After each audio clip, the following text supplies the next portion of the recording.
Ya tentu saja saya bukan seorang ahli pedagogi gitu ya, tetapi paling tidak setelah saya mengalami dulu sebagai mahasiswa, kemudian juga sekarang mengajar begitu, dan juga mengurusi tentang kemahasiswaan, artinya memang ada beberapa catatan begitu ya, ada beberapa catatan yang kemudian saya tidak sedang akan mengkritisi tentang apa yang sudah dan apa yang akan, tapi kemudian saya ingin mengatakan bahwa ini apa sih yang berubah begitu ya. Jadi kalau dulu kurikulumnya kan berbasis SKKNI tentang kompetensi. Nah, pertanyaannya adalah apakah kompetensi ini salah? Tentu saja tidak begitu. Lalu apakah kompetensi ini tidak diteruskan pada kurikulum Merdeka ini? Tentu saja diteruskan begitu. Nah, lalu perkaranya di mana sebetulnya? Perkaranya apa yang kemudian membedakan? Nah, ini adalah tentang proses. Jadi yang membedakan kurikulum KKNI dengan kurikulum Merdeka ini adalah tentang proses pembentukan kompetensinya. Kalau di kurikulum kompetensi ini kita akan masif sekali, misalnya tentang adanya lembaga sertifikasi, terus kemudian artinya harus dibuktikan dengan keilmuan tertentu tentang sertifikasi tertentu yang kemudian dilegitimasi begitu ya, dilegitimasi oleh lembaga-lembaga tertentu. Nah, yang saya lihat agak berbeda dengan kurikulum besutannya Mas Menteri ini bahwa ini tidak perlu lagi menggunakan lembaga-lembaga kompetensi itu begitu ya. Jadi ketika sekarang seorang anak lulus SMA kemudian masuk ke perguruan tinggi untuk belajar, kemudian taruhlah paling gampang bagaimana kemudian seorang mahasiswa ini bisa kooperatif gitu.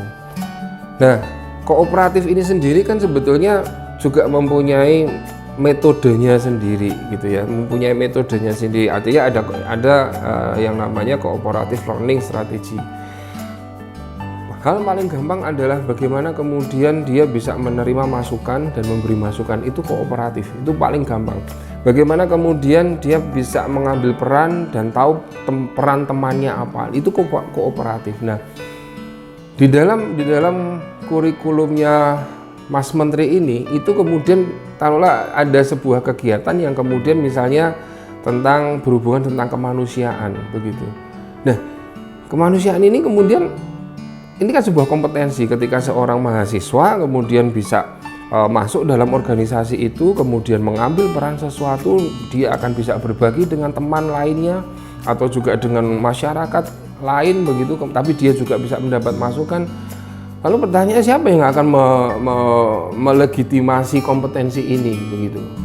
Ya tentu saja kemudian sekarang itu diserahkan kepada perguruan tingginya begitu, kemudian diserahkan kepada sertifikasi pada lembaga-lembaga tertentu, lembaga sertifikasi begitu. Nah, menurut saya yang kemudian berbeda ini adalah berbeda adalah cara atau berprosesnya pembentukan kompetensi begitu.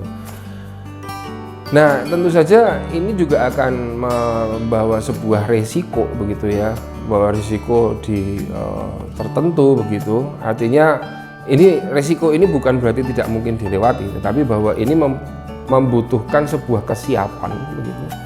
Membutuhkan kesiapan yang menurut saya lebih detail, karena sebetulnya kan kalau di dalam lembaga kompetensi, maka kan dia yang akan mengurus detail-detail kompetensi apa saja yang kemudian harus dipenuhi. Nah, di sini ini adalah pendidikan tinggi sekarang gitu, yang kemudian harus mendetailkan, memberikan sebuah listing gitu, apa saja sih kompetensi yang kemudian harus ada. Nah, cilakanya lagi, ini nggak tahu namanya berkat atau kutukan, tapi intinya bahwa kemudian kompetensi-kompetensi ini juga harus selaras dengan kompetensi keilmuannya. Misal di home base saya di desain produk misalnya, kami ada yang namanya tentang design thinking begitu. Bagaimana kemudian seorang desainer itu sudah diklaim bahwa dia adalah problem solver begitu. Maka kan kita harus bisa melihat yang namanya masalah itu secara utuh begitu. Nah, ini tentu saja butuh kesiapan tersendiri untuk melihat ini. Misalnya salah satunya adalah kita mahasiswa dibiasakan dengan yang namanya berpikir lateral. Misalnya itu artinya apa yang ada di sini yang sama dengan di sini, dengan yang sama dengan di sini, yang sama dengan di persoalan lainnya dan persoalan lainnya, dan kita akan melihat itu secara bersamaan. Nah, ini harus bisa diterjemahkan di kegiatan yang real begitu. Nah, ini yang coba kita bayangkan saat ini kan nggak ada yang namanya lembaga kompetensi tentang bagaimana berpikir lateral begitu, nggak ada. Tapi bahwa realitanya itu ada begitu. Realitanya ada gunanya ada. Apakah dipakai? Ada. Nah, inilah yang kemudian harus diramu gitu ya, harus diramu oleh pendidikan tinggi.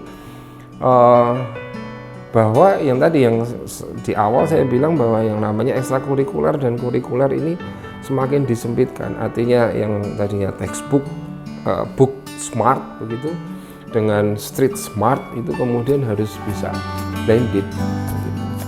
Nah, ini yang menurut saya tidak berbicara tentang apa kelebihan dan kekurangannya, tapi kemudian apa yang bergeser.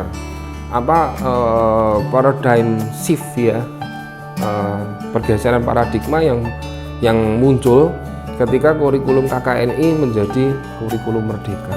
Nah, saya pikir tentang bagaimana proses, artinya kita semua harus baik yang ada di wilayah kurikuler, artinya di sini prodi, maupun yang di ekstrakurikuler ini yang di bidang kemahasiswaan, harus sama-sama mempunyai pengetahuan yang sama, harus mempunyai cara berpikir yang sama, bahwa proses perubahan ini tadi terletak pada prosesnya, tentang bagaimana kemudian seorang mahasiswa itu harus dibentuk. Memang betul akan melalui kompetensi, cuman harus mempunyai metode tersendiri yang kemudian ini bisa blended.